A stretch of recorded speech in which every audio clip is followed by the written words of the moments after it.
Bem-vindos, amigos, a este Floripa em Foco especial em comemoração ao Dia do Psicólogo, que transcorre no dia 27 de agosto.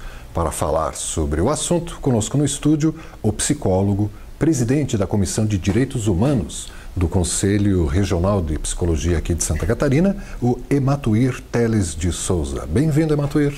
É um prazer. Obrigado. Recém-formado você, rapaz? Praticamente, né? Praticamente. Me formei em 2013, né? Então sou um psicólogo recém-formado. E que já foi para frente de batalha, já entrou no CRP. E assumiram a sua gestão, assumiu agora no início do ano. Isso, a gestão, ela na verdade, iniciou em setembro do ano passado. Então, todos os psicólogos do estado votam e vocês foram os eleitos. A gente tem um processo de democratização, né, dentro do sistema conselhos, onde a gente faz, por exemplo, alguns eventos preparatórios para aquilo que a gente chama de Congresso Regional de Psicologia. Ou seja, nesses eventos preparatórios, né, os psicólogos de diferentes regiões têm a possibilidade de se elegerem como delegados para participarem do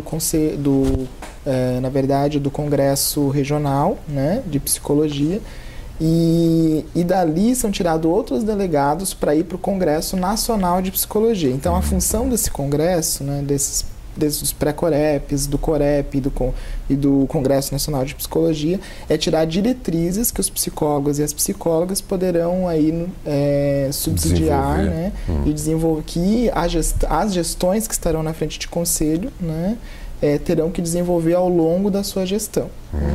Bem organizado o negócio, então. Bastante. E para isso, né, são organizados, né, nesse processo democrático, para além dessas diretrizes, né, que os psicólogos têm a possibilidade de colocar lá, são também organizados um processo de eleição, onde qualquer, por exemplo, grupo organizado de psicólogas e psicólogos tem a possibilidade de montarem uma chapa, né, e concorrerem aí ao processo eleitoral. Né? Então, nesse processo, nós estamos aí, eu faço parte dessa gestão. Né, tá curtindo ser conselheiro? Bastante. Está curtindo, Curtindo. Deve ser uma Principalmente por conta da função, né, que o próprio Conselho Regional de Psicologia tem perante a sociedade. Pois é, qual é a função de um conselho profissional, no caso o CRP dos psicólogos? Qual é o papel do CRP? Então, nós temos como função principal, para dizer assim, que é a função de orientar, fiscalizar e normatizar a profissão. Né? Essa é a principal função do Conselho Regional de Psicologia. Né? E dentro dessas funções, nós aí temos, né, digamos assim, um papel muito importante para a sociedade, que é justamente de poder garantir uma qualidade técnica, né, e ética desses atendimentos. Então, nós estamos aí falando diretamente dos usuários da psicologia, dos usuários, né, dos serviços prestados pelos profissionais da psicologia, né?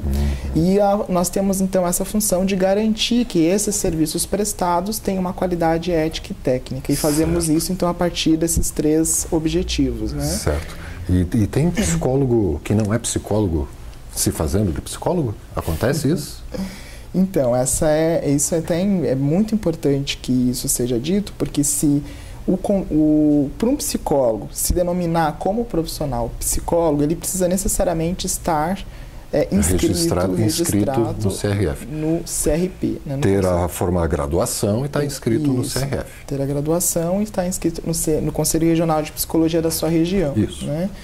E por que é importante, né, que ele esteja? Justamente para que aquele cidadão e cidadã que procure o serviço possa ter a garantia de que esse profissional ele tem ali, né, a qualificação necessária, a ética, né? E justamente, né, que garantindo aí por esses princípios do próprio Conselho Regional de Psicologia. Né? E você falou que tem a função de fiscalizar.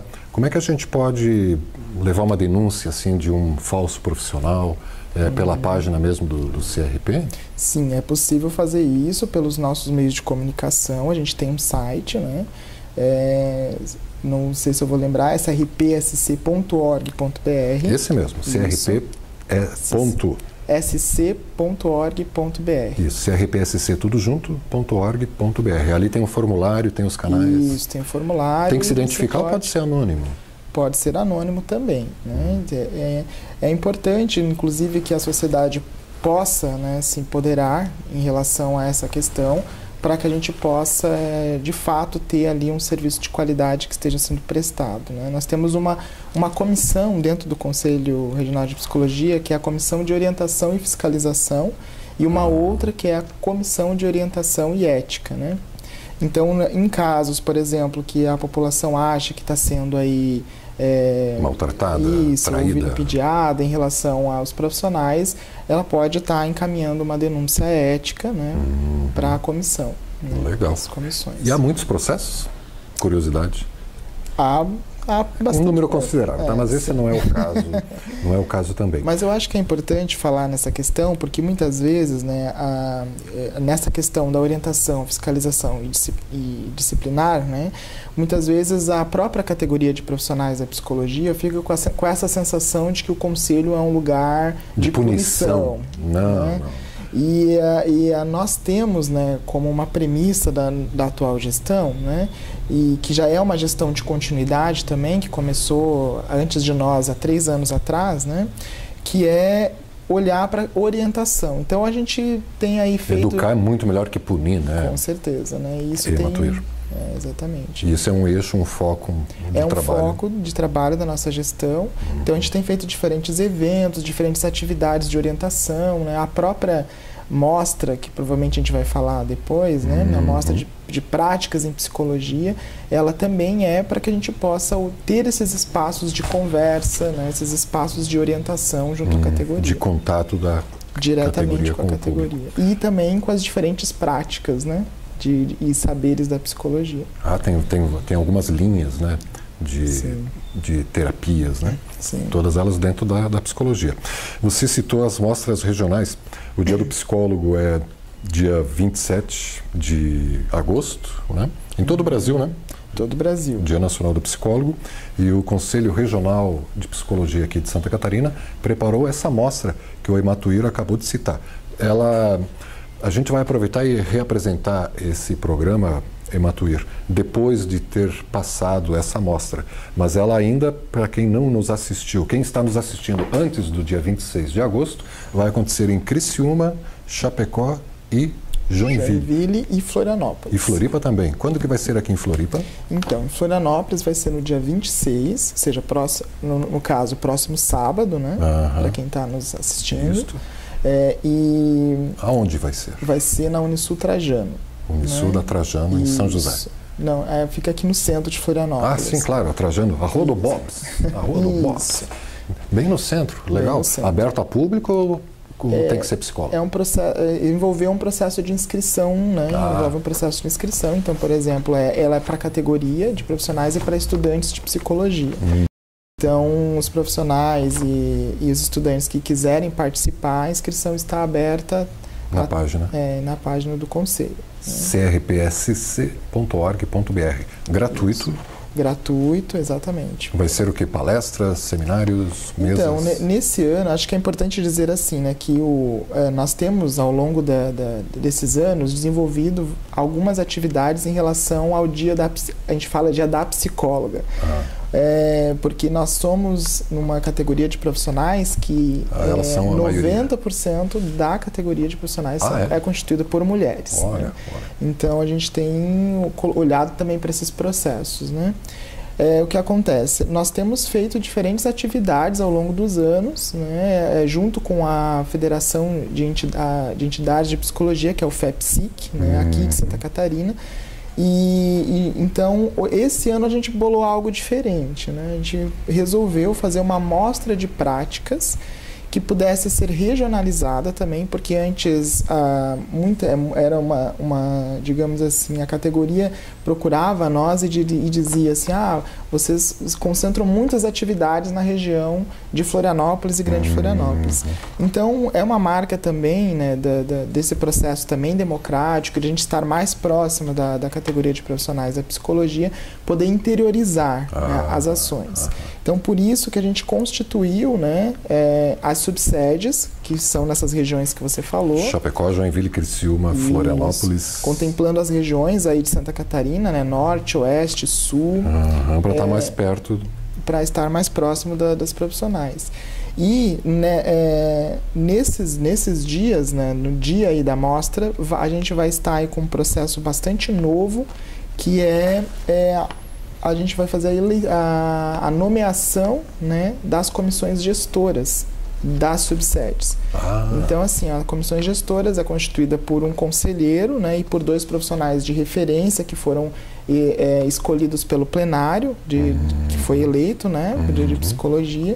E eles vão estar à frente, então, lá nas suas regiões, desenvolvendo também a questão de orientação, a questão de atividades de secretaria e levando para esses lugares as diferentes atividades que a gente tem no Conselho, como grupos de trabalhos, comissões. Sair da capital e levar para o interior. Legal. Exatamente. E estão pensando em abrir mais sedes? Não se sabe ainda. Por enquanto, Subsedes. a gente está com essas regiões que a gente fez um estudo amplo, né?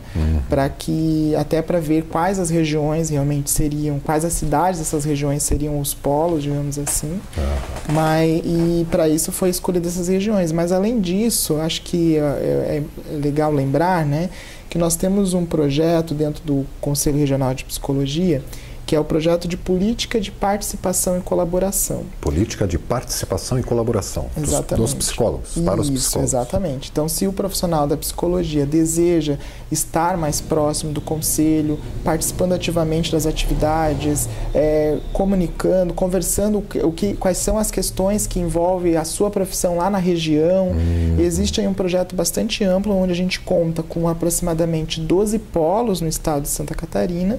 E nós temos articuladores nesses polos, articuladores do Conselho Regional de Psicologia, que são os colaboradores, né, para que eles possam estar desenvolvendo essas atividades lá nas suas regiões. Então, 12 polos. Então, para além das regiões, né, das subsedes, nós também temos os outros 12 polos. Provavelmente nas maiores cidades do estado. Isso, os polos de referência. Bacana, bacana. O Ematuir, uma coisa que eu acho muito legal na psicologia é que, além do trabalho clínico dentro do laboratório, dentro do consultório, né, que é um laboratório ali, entrar na cabeça da pessoa, do paciente, mas enfim, além desse trabalho, para além desse trabalho, os psicólogos, eu percebo que tem uma inserção muito forte na própria sociedade, né? Talvez por entenderem já como é que funciona a mente humana, né? Ou se dedicarem ao estudo, né? Porque eu acho que entender a mente humana está um pouco longe ainda, mas tudo bem. Além disso, eles se preocupam em interferir aonde se forma a mentalidade humana também, que é na sociedade. O CRP extrapola, os psicólogos extrapolam essa função de serem conselheiros, gestores da carreira. Eles também procuram atuar na sociedade, né? Estou errado na minha avaliação? Não está. E até é importante isso que você fala, porque nós temos a psicologia no Brasil, ela é muito recente, né? Nós temos aí, nós estamos comemorando 55 anos de psicologia. No Brasil? No Brasil. Né? E ela foi inaugurada com o Freud, com o Reich, com... Existem outros processos mais longos, assim, de história que envolveria, né? Para poder falar. 55 anos, então. Mas no Brasil foi 55 anos que a gente instaurou aqui, no Brasil, a gente regulamentou a profissão. Foi 55 anos. Óbvio que antes dessa regulamentação, a psicologia já estava se fazendo aqui, né? Mas daí eu trouxe esse aspecto para dizer o seguinte, então significa que foi em 1962, né, que a psicologia foi regulamentada. E uma pergunta muito importante é o porquê que a psicologia foi regulamentada nesse momento histórico, né? Então, a psicologia lá nos seus primórdios, né, inclusive aqui no Brasil, ela serviu por muito tempo, né, aos interesses industriais, aos interesses mais elitistas, né? Sim, políticos. Isso. Então, assim, a gente tinha um lugar específico, tanto que os três âmbitos de atuação maiores da psicologia nesses momentos iniciais da psicologia no Brasil era a educação, né? A psicologia na educação, a psicologia organizacional e a psicologia clínica, que é essa de consultório que você citou, né? mas visando muito esse lugar, né, naquele momento ainda muito burguês, para dizer assim, muito elitista, e visando esse lugar de olhar para o comportamento, os comportamentos da pessoa e fazer alguns encaixes, né, colocar elas em quadradinhos. É importante dizer isso porque com o tempo, né, ainda que sejam recentes, 55 anos falando, nós como que a gente passou a se inserir e ser ali uma profissão de referência para as questões sociais? Isso, referência para questões sociais, perfeito. Então, foi com o processo, né, de democratização, né? Ou seja, quando ali em 1988, com a nossa Constituição, né, a psicologia ela passou a olhar para essas questões que a gente antes consideravam que eram internas ao sujeito, ou seja, o louco, né, a pessoa, por exemplo, que era homossexual, então o problema era localizado nela. Então a gente passou... A dificuldade de interação social... No âmbito escolar, por exemplo, a gente localizava lá naquele momento na criança, então tem alguma coisa do desenvolvimento de aprendizagem, ou seja, a gente sempre localizava no indivíduo, né? E com esse processo, a gente pode dizer assim, um processo de uma psicologia mais crítica em relação a isso que envolve uma sociedade de maneira mais ampla, o nosso foco, ela passa a ser nas questões sociais e como as questões sociais interferem nessa subjetividade. Formação da subjetividade do sujeito. Exatamente.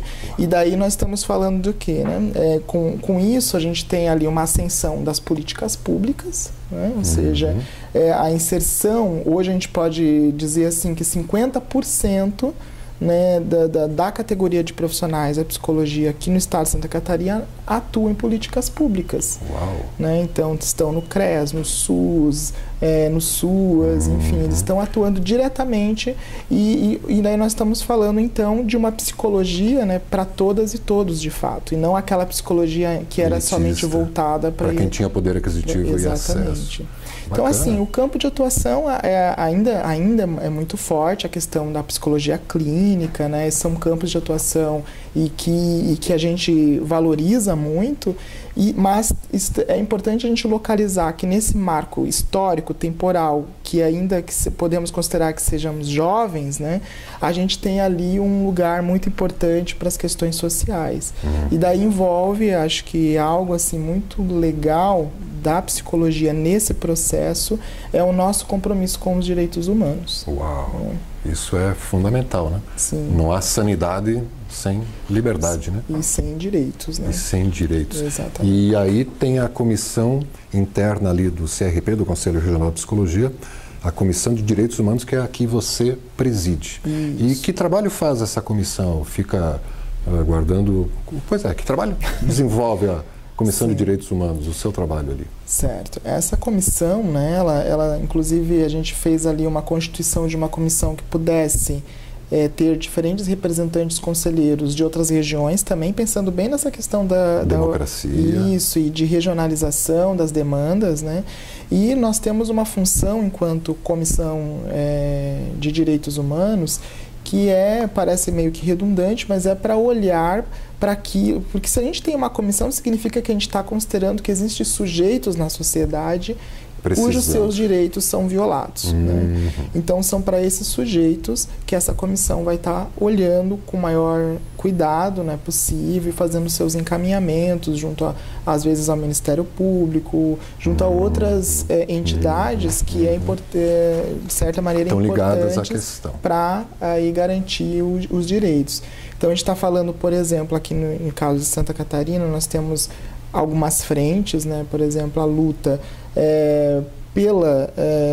pelo combate à tortura. Então, temos uma comissão específica lá no Conselho, que é a Comissão Pró-Comitê de Combate à Tortura. Pró-Comitê de Combate. Não existe esse comitê ainda aqui em Santa Catarina? Em Santa Catarina, nós não temos uma política estadual de combate à tortura.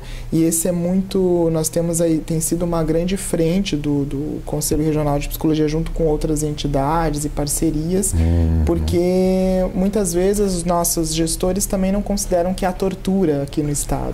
Não tem tortura? Não Ninguém existe foi tortura. preso, torturado, Isso. o mosquito morreu de graça, O Mosquito foi um ativista da Novembrada, né? Deu uns tapas lá no General Figueiredo e o Mosquito morreu recentemente, ninguém sabe exatamente por quê. Pô, muito bacana esse... E você falando da tortura, eu lembrei agora que aqui no estado de Santa Catarina a justiça obrigou, por decurso de prazo, não haviam feito, e por decurso de prazo, o estado de Santa Catarina teve que criar a Comissão da Verdade, que estava investigando, junto com uma comissão nacional, os crimes da ditadura. Né? Quer dizer que os caras não estão afim de mexer nessa seara. Não. E a Comissão, né, da Verdade, Memória e Justiça, nós temos uma representação ali, também. Tem um assento ali nessa cadeira. Ela continua ativa, né? Ainda estão levantando isso tudo. Né? Sim. A gente pôde fazer uma série de entrevistas com presos e torturados, todas elas terminando em choro, viu? Porque foi muito pesado o negócio, né? Então, traumatizante. E daí essa é uma frente justamente para que a gente tenha uma política, de fato, né, que possa olhar para as questões que estão envolvendo a tortura e violação de direitos aqui no nosso estado, né? Bacana. Que todos os cidadãos sejam psicólogos, então, né? Que tenham uma compreensão da própria individualidade e que atuem, né? Atuem na sociedade. Sim. Parabéns. Obrigado. Uau, o nosso tempo está voando, Ematuir Teles de Souza, psicólogo e que preside a Comissão de Direitos Humanos dentro do CRP, 12ª Região, CRP 12, como é conhecido aqui em Santa Catarina.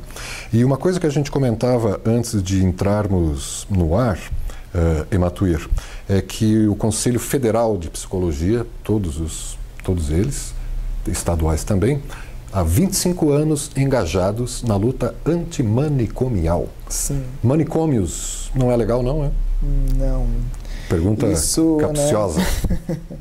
Isso tem a ver, né? Então, essa é uma grande frente que o sistema Conselhos de Psicologia, mas não só, né? A psicologia como ciência e profissão tem demonstrado que práticas manicomiais não são processos que vai aí fazer com que a pessoa tenha um bom desenvolvimento. Na verdade, os manicômios eles serviam mais para enclausurar as pessoas, para tirarem as pessoas da sociedade, do que propriamente para... Um trabalho de cura. Exatamente.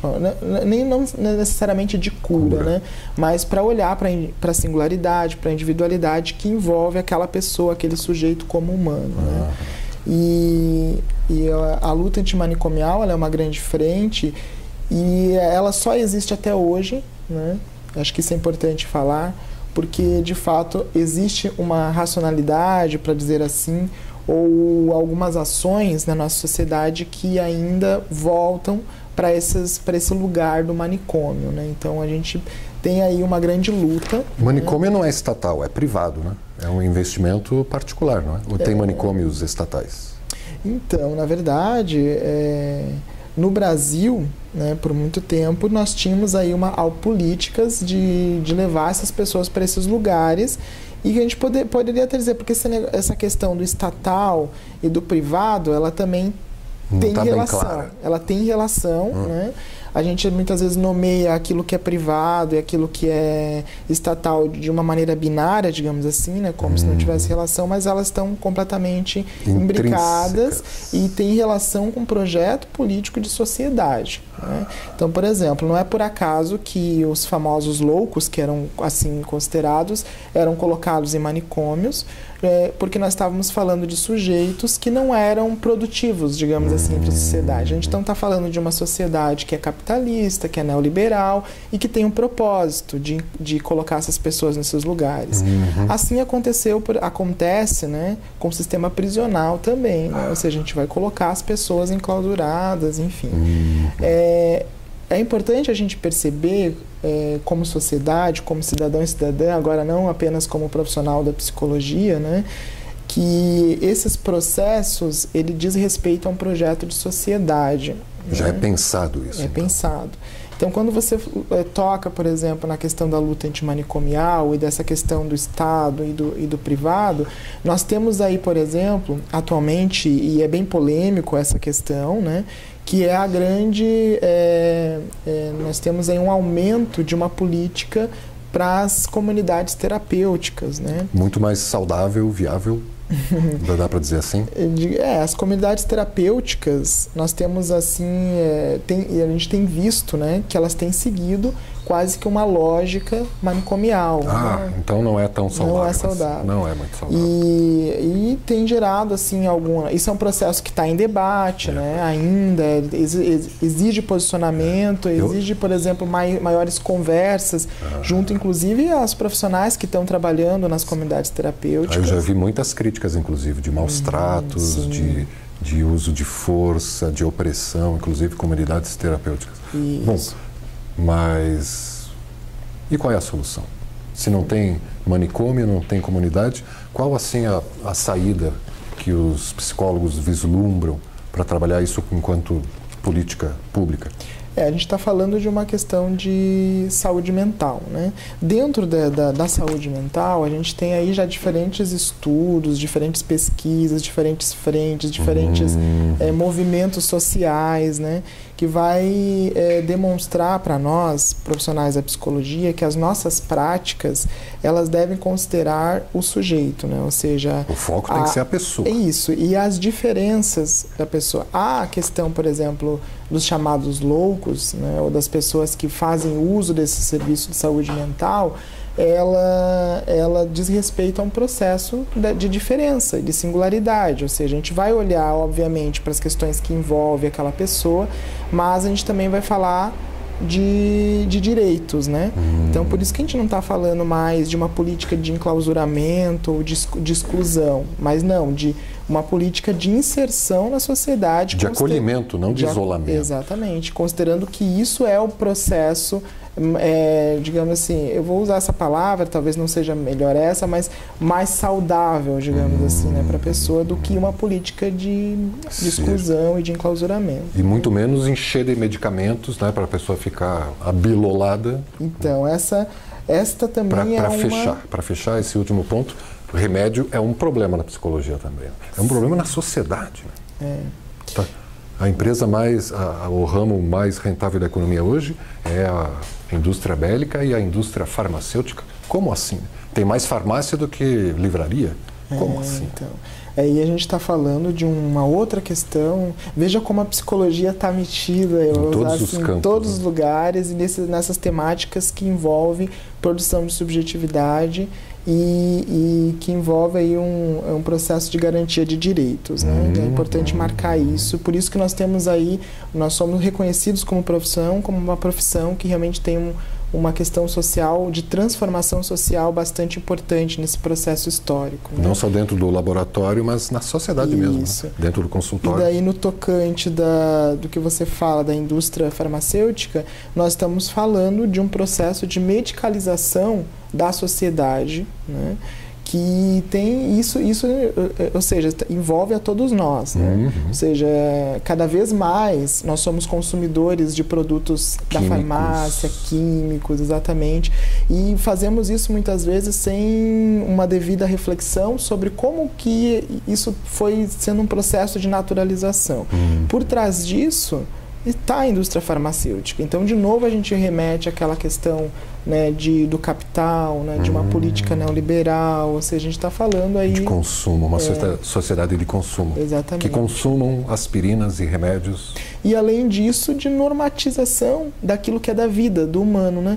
Por exemplo, muitas pessoas procuram, eu não estou dizendo que não há casos em que é importante a gente ter um acompanhamento necessário também, psiquiátrico, né? Mas eu também atuo na clínica como profissional da psicologia e muitas vezes atendi pessoas em que chegaram até mim dizendo que tinham um diagnóstico e quando a gente vai checar na história da vida da pessoa, aquele suposto diagnóstico não era bem aquilo, mas já chegou medicalizada e medicada, né? Ou seja, já chegou com esse processo ali de estar tomando remédios, né? Por conta de uma questão que, na verdade, tinha a ver com a história de vida daquela pessoa, do que propriamente um transtorno, como é preconizado. Né? Eles acham que tudo se resume a um desequilíbrio químico do cérebro. É uma bobagem, né? Tem muito mais coisas entre o céu e a terra do que... Eu acho que assim, a gente não pode desconsiderar as nossas questões orgânicas, né? Não é isso que a gente fala, mas a gente precisa olhar para as questões né, mais amplas do que apenas as questões orgânicas. Pois é, conversamos com Ematuir Teles de Souza, tinha mais coisas para conversar, né, mas falta tempo, né? É muita coisa que tem bacana, nem falamos da comunicação. Você está convidado já, né? Você está convidado para a gente falar é bom, falar é bom. E repetindo os contatos, crpsc.org.br, para você encontrar o Ematuir na Comissão de Direitos Humanos e qualquer outra coisa, inclusive denúncias, anônima ou não, sobre más práticas na psicologia, maus profissionais, você encontra na página. E nos dias 26 e também no dia 28 acontece essa Mostra Regional de Práticas de Psicologia. Dia 26, sábado, aqui em Floripa, Criciúma e Joinville. E na subsede de Chapecó, no dia 28. Para psicólogos, estudantes e interessados. Muito bacana. Pô, mas tem o concurso para um selo comemorativo dos 25 anos do CRP. Não vai dar para falar sobre isso em Ematuir. Tem que entrar no crpsc.org.br e, quem sabe, se inscrever no concurso. Faltou referendar alguma informação, mandar um alô para alguém, dizer algo que você acha relevante para fechar esse bate-papo? Eu acredito que a gente fez uma boa conversa. Eu só quero agradecer o convite por estar aqui. Coloco o Conselho Regional de Psicologia à disposição para outros diálogos, outras temáticas aí que envolvem. A gente tratou de maneira geral de vários temas, isso, né? E vamos abrir sub-itens agora. Isso, daria para a gente, em cada um destes, poder ir fazer uma conversa, né? Tem muita coisa, né? Há muito sobre a subjetividade humana a ser discutido, né? Porque agora, até então, está mais ou menos embaixo do tapete. Né? Isso. Acho que é uma coisa que eu gostaria de finalizar, é mostrar que nessa conversa aqui, a gente foi falando de algumas frentes, algumas lutas, né, que o Conselho Regional de Psicologia tem, mas só mostra, né, o quanto nós temos aí uma diversidade de práticas, né, de atuação da psicologia com esse nosso compromisso social da psicologia. Né? Bacana, parabéns. Obrigado. Parabéns pelo Dia do Psicólogo, 27 de agosto, a todos vocês. E obrigado você, telespectador internauta. Reveja esse bate-papo com o Ematuir Teles de Souza, que vai voltar aqui depois para explicar, entre outras coisas, de onde vem esse nome Ematuir. Você, telespectador, pode rever o bate-papo às 22 horas, aqui mesmo na TV Floripa. A TV que você vê, ouve e sente a diferença.